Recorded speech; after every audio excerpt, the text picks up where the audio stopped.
Destiny doesn't knock gently. Sometimes it crashes through the door, wearing orthopedic shoes and carrying a rosary. On a bitter December evening in Manhattan, 23-year-old Agatha Jenkins made a choice that would transform her from invisible to untouchable in the span of 10 minutes.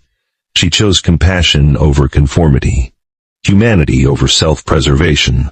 The wealthy elite surrounding her chose cruelty, their smartphones raised like weapons, their laughter sharp as broken glass. What none of them understood, what they couldn't have known, was that the fragile woman trembling on the marble floor held more power in her weathered hands than all their trust funds combined. The room was filled with millionaires, but only one person present commanded the loyalty of killers, and that person wasn't wearing designer labels. She was wearing a vintage coat from a church donation box, lying humiliated on the ground, while Manhattan's finest treated her like refuse. Agatha knelt in shattered champagne flutes and ruined dreams, holding the hand of a stranger who would become her salvation. Behind her, a room full of predators laughed and filmed, documenting their own destruction. They couldn't hear the approaching footsteps of vengeance. They couldn't see the storm gathering just beyond the gilded doors. They were too busy performing cruelty for social media to notice that judgment was already here, wearing an impeccably tailored suit and violence in his eyes. This is the story of how kindness became power, how a single gesture of decency brought Manhattan's underworld to a standstill, how a waitress became a queen, and how the cruel learned too late that mercy is the rarest currency of all. The St. Regis Ballroom on East 55th Street breathed wealth. Every inhale carried notes of imported orchids and privilege. Every exhale released the subtle fragrance of exclusivity. Crystal chandeliers hung like frozen waterfalls from vaulted ceilings, their light refracting through $200,000 worth of hand-blown glass. The annual Winter Solstice Charity Gala was Manhattan's premier event for the disgustingly wealthy to congratulate themselves on their magnanimity while drinking champagne that cost more per bottle than most New Yorkers earned in a month. Agatha Jenkins moved through this glittering landscape like a shadow among monuments. Her polyester uniform hung loose on her thin frame, 2 sizes too large, purchased from a thrift store because Prestige Catering's deposit fee exceeded what she could afford. The stiff collar scratched against her neck with every movement, a constant reminder of her place in this ecosystem. She was staff. She was invisible. She was, as floor manager Henderson repeatedly emphasized, nothing more than animated furniture with opposable thumbs. Her feet screamed inside cheap Walmart flats. 6 months of double shifts had worn the insoles to paper-thin suggestions of support. Every step sent jolts of pain radiating through her arches. But Agatha couldn't afford new shoes. Not when her sister Lily's dialysis treatments cost $3,000 per session. Not when the hospital billing department called 3 times daily, with increasingly aggressive payment demands. Not when invisibility and exhaustion were the price of keeping the only family she had left alive. Champagne. The command cracked through the air like a whip. Tiffany Saintum. Claire didn't look at Agatha when issuing orders.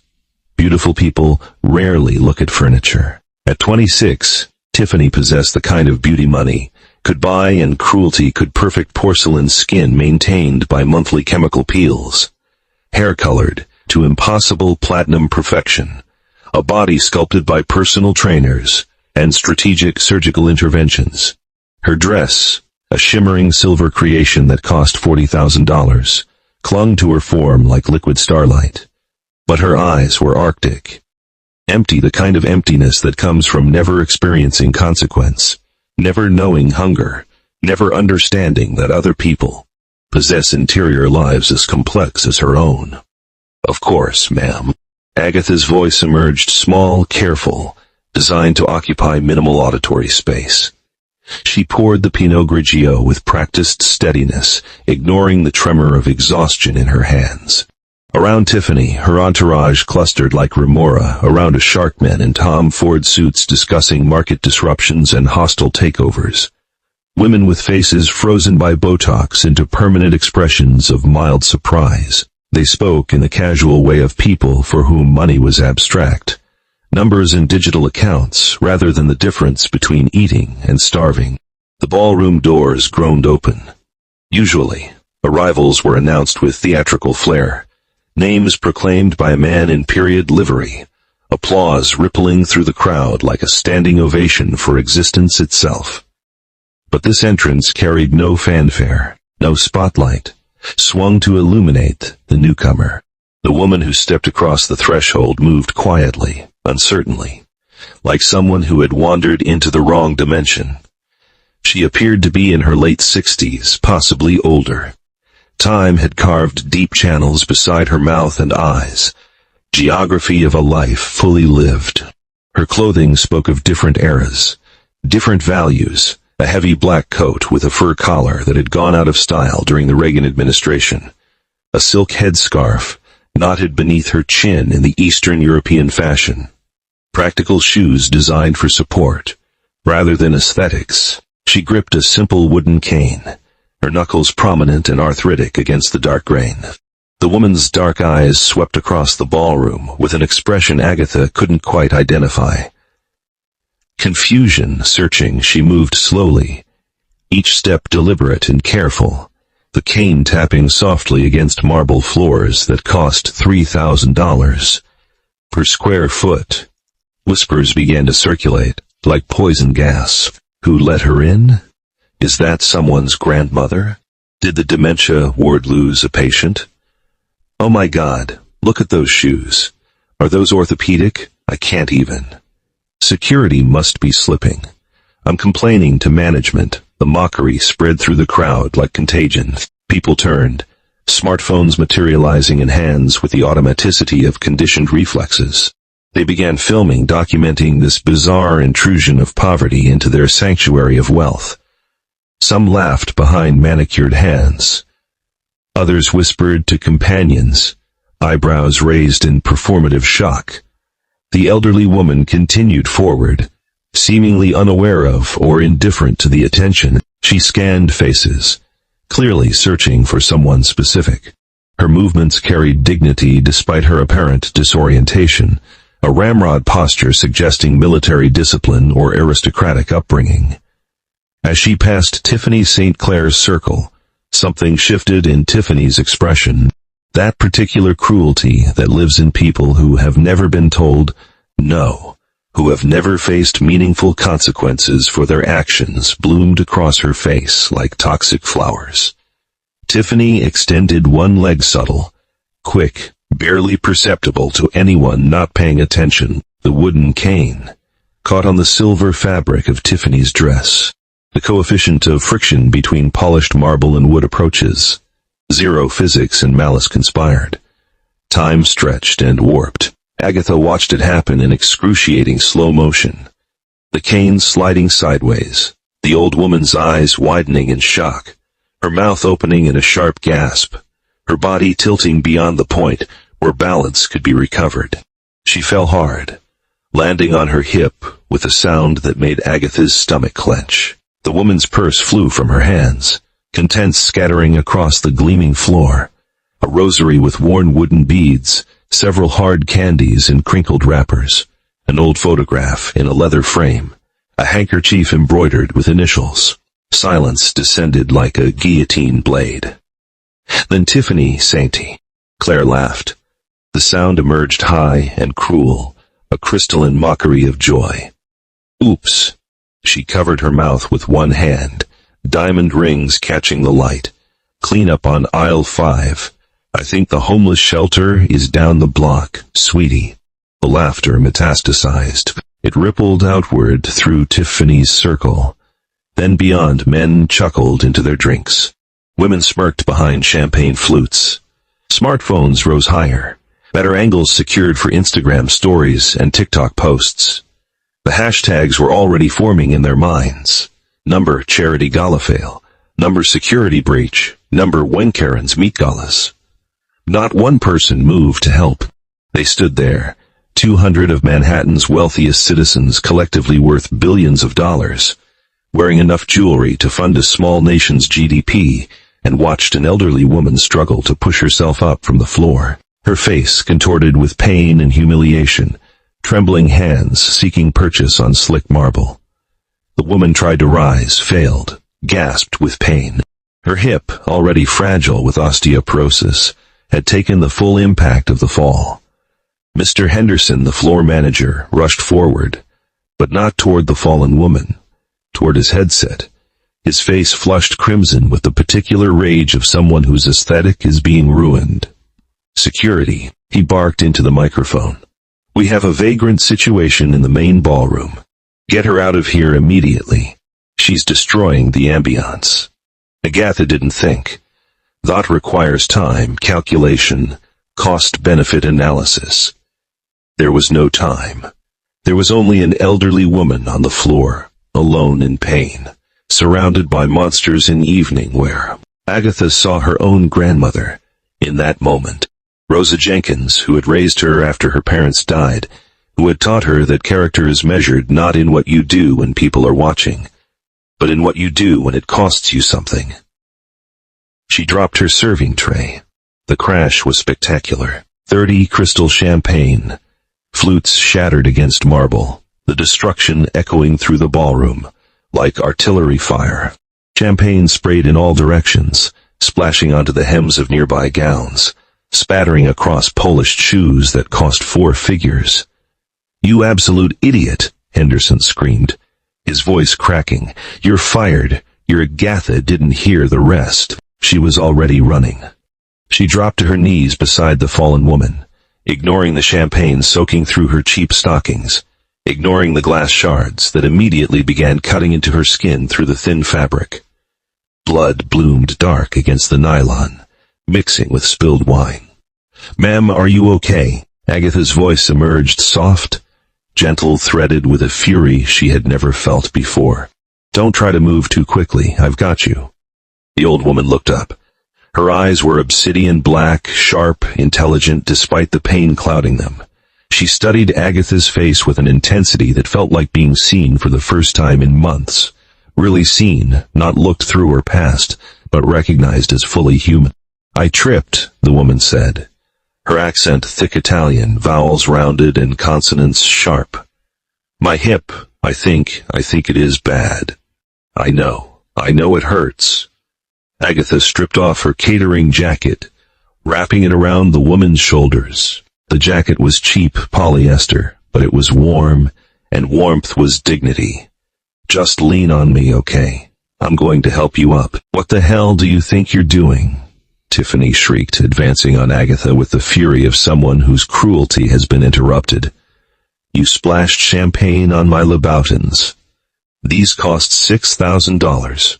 You clumsy little rat." Henderson grabbed Agatha's shoulder, yanking her backward with enough force to leave bruises. "Get away from her. You're terminated, Jenkins. Security is handling this trash. Get your belongings and get out."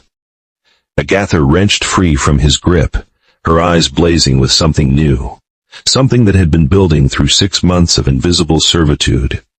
Through every condescending command and dismissive gesture, through every reminder that she was furniture, that she was nothing. "She's hurt." Agatha's voice cracked like a whip. "What is wrong with you people? She's a human being. She's a trespasser," Henderson spat. "And you are unemployed." Security. 2 men in blazers materialized from the periphery, moving toward the fallen woman with the impersonal efficiency of people trained to remove problems rather than help people. "Don't touch her." Agatha positioned herself between the guards and the elderly woman, arms spread, making herself a human shield. "Call an ambulance, you cowards. She's injured." The old woman gripped Agatha's wrist. Her grip was surprisingly strong, fingers like steel wrapped in paper-thin skin. "Bambina," she whispered. "It is okay. You do not need to. It's not okay." Tears burned in Agatha's eyes, rage and helplessness mixing into something caustic. "They can't treat you like this. They can't." "Oh, look." Tiffany's voice cut through the commotion, dripping with theatrical delight. She held her iPhone high, recording everything. The trash is protecting the garbage. This is going viral. Hashtag charity case protecting charity case. My followers are going to die. The crowd roared with laughter now. A coliseum of cruelty, baying for blood and entertainment. Phones held aloft like torches at a witch burning. Then the temperature dropped. It was a physical sensation. The kind of chill that penetrates clothing and skin to settle in bone marrow. The laughter faltered, then died. Phones lowered incrementally. Bodies turned toward the entrance as if magnetized. The massive double doors at the ballroom's main entrance didn't open. They exploded inward, kicked with such violence that they slammed against the walls hard enough to crack plaster. The chandeliers trembled. Wine glasses vibrated on tables. 6 men entered in formation. They moved with military precision, spreading out to secure the perimeter with choreographed efficiency. They wore suits that whispered Italian tailoring and expensive tastes, but their movements screamed tactical training and controlled violence. Hands hovered to near waistbands, where concealed weapons created subtle bulges in otherwise perfect tailoring. But it was the 7th man who sucked oxygen from the room. He stood 6'3", shoulders broad enough to strain the seams of his charcoal 3-piece suit. Dark hair swept back from a face that looked carved from granite and old grudges. Sharp jaw, prominent cheekbones. A mouth set in a line that suggested he had forgotten how to smile and had no interest in remembering. A scar bisected his left eyebrow, pale against olive skin, the kind of scar that comes from broken glass or a knife that almost found an eye. He walked into the ballroom, and the crowd parted like the Red Sea confronted with divine wrath. People stumbled backward, champagne splashing from suddenly nerveless hands. A woman whimpered. A man's face drained of color so rapidly he looked like he might faint. "That's, oh my God, that's," someone whispered, voice trembling. "That's Lorenzo Moretti." The name detonated like a grenade. Lorenzo Enzo Moretti, head of the Moretti crime family. The man the FBI had been trying to prosecute for a decade with the kind of obsessive dedication usually reserved for white whales and holy grails. The man whose name appeared in sealed indictments and witness protection nightmares. The man known in certain circles as Il Mitatore, the Reaper. He didn't look at the guests, didn't acknowledge the crowd's terror or the smartphones now hastily being pocketed. He walked with singular purpose toward the center of the ballroom, expensive Italian leather shoes, silent on marble, his eyes locked on the floor where his mother lay. Agatha froze. She was still kneeling, still holding the old woman's hand, still wearing her cheap uniform, now soaked with champagne and spotted with blood from her cut knees. She saw the shoes stop inches away, looked up, terrified, expecting violence or death or both. Lorenzo Moretti looked down at her. His eyes were the same obsidian black as the elderly woman's, but where hers held pain, his contained a fury so profound and controlled it made Agatha's breath catch in her throat. Then the monster fell to his knees.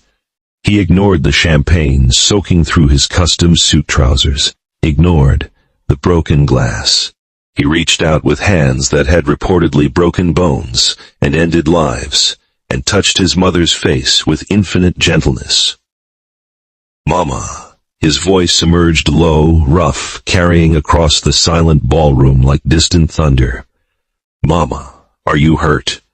The collective gasp was audible. Tiffany St. Clair's champagne flute slipped from her nerveless fingers, shattering against the floor. The homeless vagrant wasn't a vagrant at all. She was Donatella Moretti, the matriarch, the only person Lorenzo Moretti loved, the only person who could tell the devil what to do and expect obedience. Donatella looked at her son, then at Agatha. She patted Agatha's hand with affection and gratitude. "I am hurt, Lorenzo. I fell. But this angel, she helped me when the others." They laughed. Lorenzo slowly turned his head. He didn't stand, just pivoted his neck, a movement that suggested predatory calculation, scanning the crowd with methodical precision. His gaze landed on Henderson first, who began shaking so violently his knees knocked together audibly. Then his eyes slid to Tiffany St. Clair, who had gone from platinum influencer to pale statue in seconds. They laughed. Lorenzo's voice was soft conversational, which somehow made it infinitely more terrifying than shouting would have been. They laughed, Donatella confirmed. And this man, he fired her for helping me. Lorenzo stood, rising to his full height with fluid grace. He towered over Agatha, a monument to controlled violence. He extended one hand toward her. Stand up, not a request. A command delivered with absolute authority, but without cruelty. Agatha took his hand. His grip was iron-wrapped in expensive skin, and he pulled her to her feet effortlessly, as though she weighed nothing. "What is your name?" he asked, still holding her hand, his thumb brushing across her knuckles in a gesture that felt more intimate than the moment warranted. Agatha Jenkins. Agatha Jenkins. Agatha Jenkins, Lorenzo repeated, as if committing scripture to memory. He released her hand, then removed his suit jacket, probably worth $5,000, and placed it over his mother's shoulders, layering it over Agatha's cheap catering jacket. He turned to face the crowd. "Lock the doors," he said to his men. The heavy thud of mechanisms engaging echoed through the ballroom. The main entrance, the service exits, the emergency doors, all sealed simultaneously. "Nobody leaves," Lorenzo announced, his voice calm and measured, "until I find out exactly who tripped my mother." The saintly, rageous ballroom transformed from celebration to hostage situation in the time it takes a heart to beat 3 times. The band abandoned their instruments mid-song. Waiters pressed against walls, trying to achieve invisibility through sheer force of will. The beautiful people found themselves trapped in their playground, finally understanding what it felt like to be powerless. Lorenzo Moretti stood at the center of the maelstrom, one hand resting protectively on his mother's shoulder. As she sat in the velvet chair, his men had rushed over. The other hand hung loose at his side. But there was nothing relaxed about him. He radiated controlled violence, like a nuclear reactor radiated heat constant. Lethal, contained behind layers of civilization that could fail at any moment. "My mother says you shielded her," Lorenzo said quietly, meant only for her ears. "That you stood between her and security when you thought they would hurt her." "I did," Agatha confirmed, lifting her chin despite her fear. "I didn't know they were yours. I just thought they were going to rough her up. You risked your job, your safety for a stranger." She needed help. Lorenzo stared at her, really seeing her for the first time. The dirty uniform, the cheap shoes, the messy hair that had escaped its bun during the chaos, the blood on her knees, the tears in her eyes that she refused to let fall. "I have a debt," Lorenzo said. He reached into his pocket and pulled out a business card, black metal, gold embossing. "Just a phone number. My driver is outside. He will take you anywhere you need to go. Do not take the subway tonight." "I can't," Agatha said automatically. "I have to finish my shift, or I don't get paid for the night. I need the money." Lorenzo stared at her. "You're worried about $120 when you're standing in front of me." "It's $120. Agatha corrected him, her voice steady despite everything. "And yes, my sister needs medicine." Something flickered behind Lorenzo's eyes.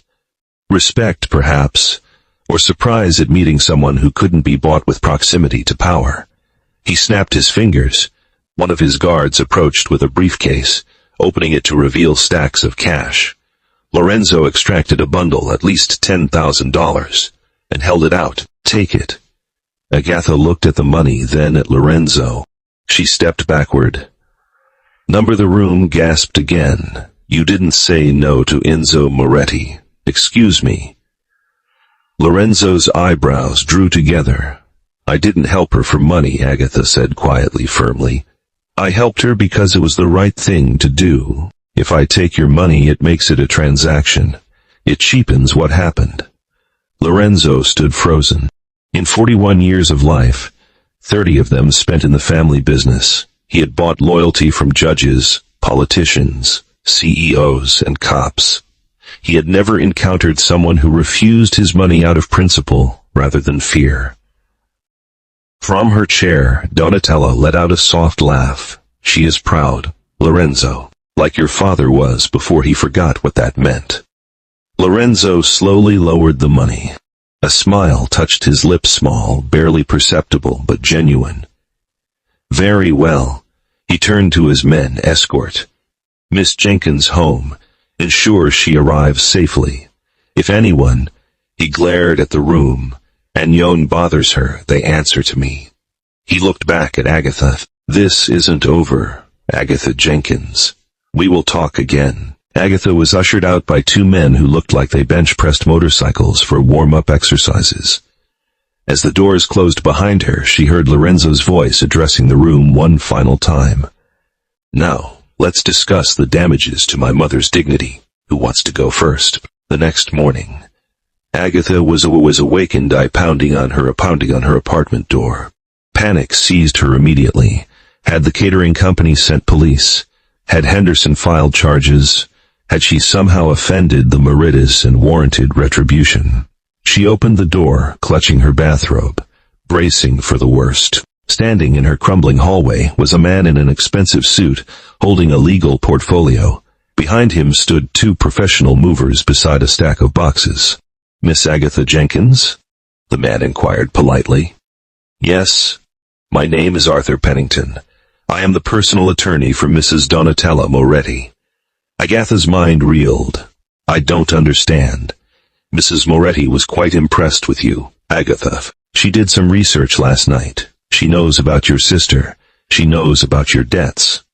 He stepped into the cramped hallway. She has no right to. She has every right, Pennington interrupted gently, because as of this morning, the Moretti Foundation has purchased this apartment building.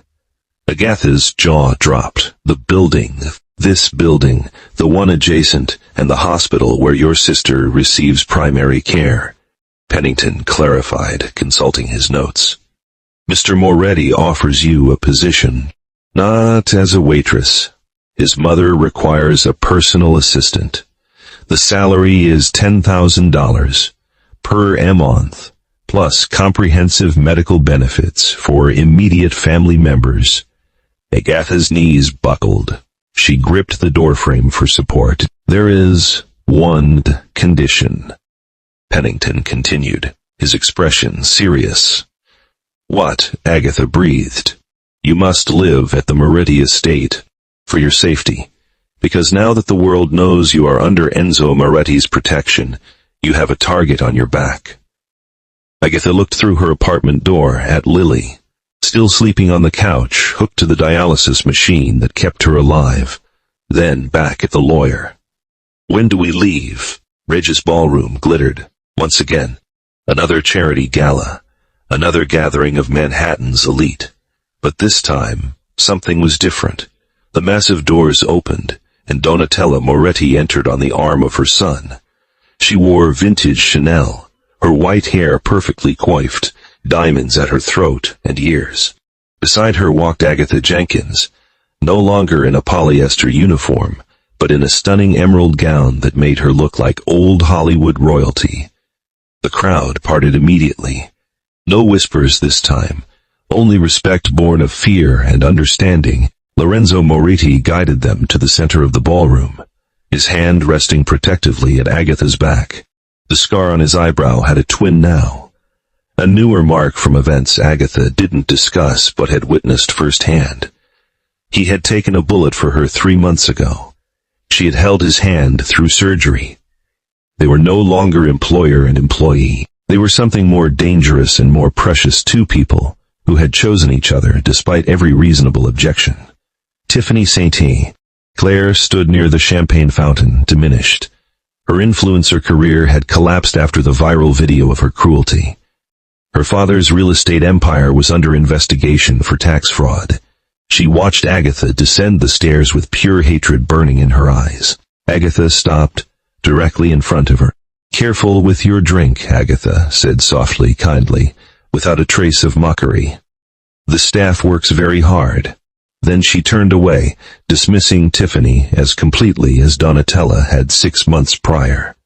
As the orchestra began to play, Lorenzo pulled Agatha onto the dance floor. She rested her head against his chest, over the scar that marked the night kindness became power. Donatella raised her champagne glass in a toast.